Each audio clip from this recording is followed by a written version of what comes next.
En août 86, l'équipe au complet arrive à Lake Lure, en Caroline du Nord, pour commencer les répétitions de Dirty Dancing. Bébé et Johnny sont prêts à swinguer. Le budget de Dirty Dancing est évalué à 4 millions de dollars, bien en dessous des budgets hollywoodiens de l'époque de 12 millions de dollars. Le programme serré ne permet que 2 semaines pour les répétitions. Le rythme est effréné. Les numéros de danse ardus et les longues heures de répétition épuisent les acteurs, y compris Jennifer Grey. Patrick Swayze mange, boit et dort dans la peau de son personnage, Johnny Castle. We never stopped dancing. On the set or off the set, we would play in the slave, what we call the slave quarters.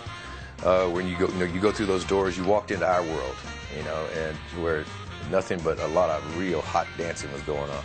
La frontière entre le travail et le divertissement s'efface. L'hôtel, autrefois tranquille, devient un lieu de divertissement et de fête pour toute l'équipe du film. L'acteur, Neil, les répétitions non-stop et les soirées à n'en plus finir transforment l'équipe en zombies. Chacun repousse ses limites. Le réalisateur, pour sa part, voit ses personnages prendre vie. Jennifer Grey devient Bébé, la fille du docteur, mâle dans sa peau, qui œuvre pour le tiers-monde et entre dans les Peace Corps. I identified a lot with being a Jewish girl and feeling like within my family that I was very special and beautiful, but I wished I, had, long straight blonde hair and a perfect nose and all the things that, growing up as an adolescent that you feel like you just want to be like other people. Patrick Swayze incarne Johnny Castle, un rebelle qui aime les voitures cabossées et la musique sensuelle et qui abhorre les hommes d'affaires avides et sans scrupules. There was something about Johnny that I think we all kind of have at some point in our lives of wanting to be accepted, and wanting to make something of yourself, but you're from the wrong side of the tracks and it's very likely that you'll ever be allowed to. Yet, if you don't give up on that passion, that you can make your dreams come true. Le 5 septembre 87, les 2 semaines de répétition tirent à leur fin. Le dernier jour, la tension sexuelle est à son paroxysme. Which, rather startled the girls. The steps are the steps, and they're really very tight, grinding steps. Mais aucun couple de danseurs n'a la même alchimie que Patrick Swayze et Jennifer Grey sur la piste de danse. This is a great job. This is the greatest job. I remember thinking, this is unbelievable. And it felt so magical. The levels got deeper and deeper and deeper, and we got better and better, and everybody talks about, well, do they have chemistry? I think that was my first experience, aside from my wife, of really witnessing the fact that the chemistry between two people can be incredibly powerful and come out of nowhere. Une seule connotation pornographique et c'en est fini du film. We never thought it was going to be called Dirty Dancing. Mais le titre risqué n'est pas la seule polémique à venir ternir le tournage du film. Quand la caméra se met en marche, l'énergie sexuelle est à son paroxysme. Mais avant que les premières scènes soient dans la boîte, une tempête s'abat sur la région. Le mauvais temps persiste et les producteurs doivent ajuster leur programme pour respecter le délai serré de 44 jours. Ils filment le plus possible en intérieur. Quand la tempête s'en va, il s'ensuit une vague de chaleur oppressante. There were times where we were dancing in a room that had an 8-foot ceiling with cameras and lights, and it was 105 outside and 125 inside, where 10 people passed out in the course of like 25 minutes of shooting. Pour Paula Truman, âgée de 79 ans, la température est tout simplement insupportable. Elle incarne Madame Schumacher, une vieille dame astucieuse qui trouve un malin plaisir à faire les poches des gens. I had to keep dancing and twirling. And it's really awful, but when you produce a movie and you're just thinking about how they're going to take it away from you if you're over budget and you're on overtime, all you think about is, please don't let her die on the set. Please let's get through this day. And furthermore, if she has to keel over, could she please do it when we're not shooting? And all of a sudden, Paula Truman, before my eyes, swooned and fell down. 3 jours plus tard, autre mauvais coup du sort. Patrick Swayze insiste pour réaliser ses propres acrobaties. Une bien mauvaise idée.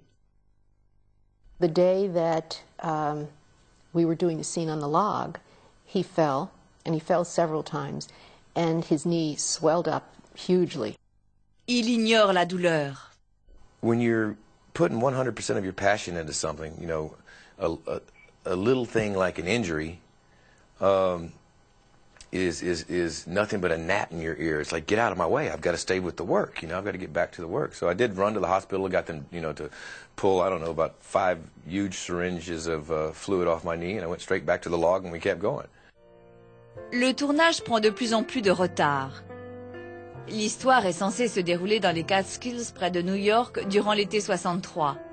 Mais l'automne arrive à grands pas et amène avec lui ses couleurs flamboyantes. Le chef décorateur Dave Chapman témoigne. Well, my wonderful art director, Mark Hack, was literally out there with a plant sprayer, spraying plants green, leaves and trees, and himself, I might add. He was green for weeks. It was the weirdest thing in the world to see all these people running around with spray cans painting brown leaves green again. Il n'y a pas que la couleur des feuilles qui change. La température baisse brutalement, descendant jusqu'à 4 degrés. Si bien que pour tourner une des scènes cruciales du film, Patrick et Jennifer doivent s'ébattre dans une eau gelée. For me, it was a real bonding moment, you know, for the two of us, that she could trust me.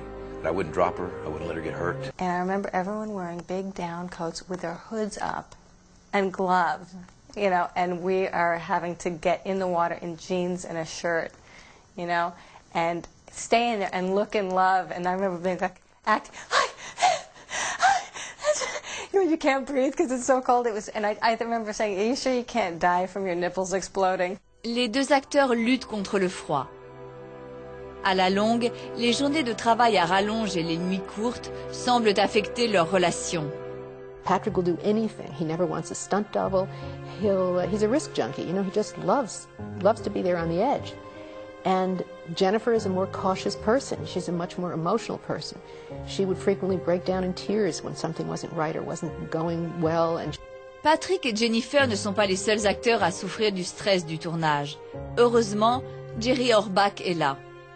It was kind of a difficult shoot. It was difficult physically and difficult emotionally for some people.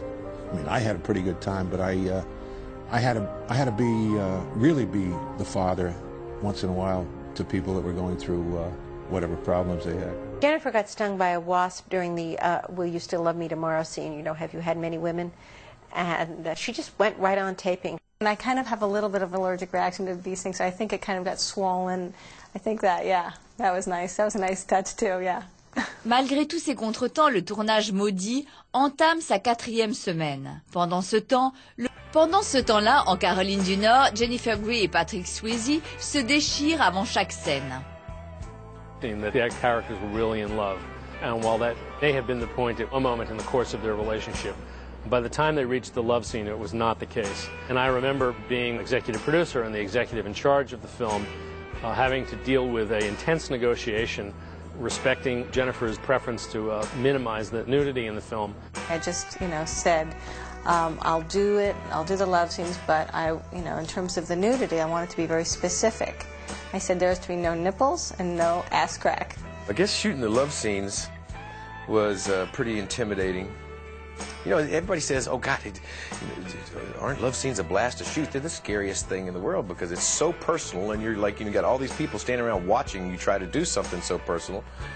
And, you know, like people say, well, don't you get excited? I'm saying, getting excited for a guy in a situation like that is the farthest thing from the truth.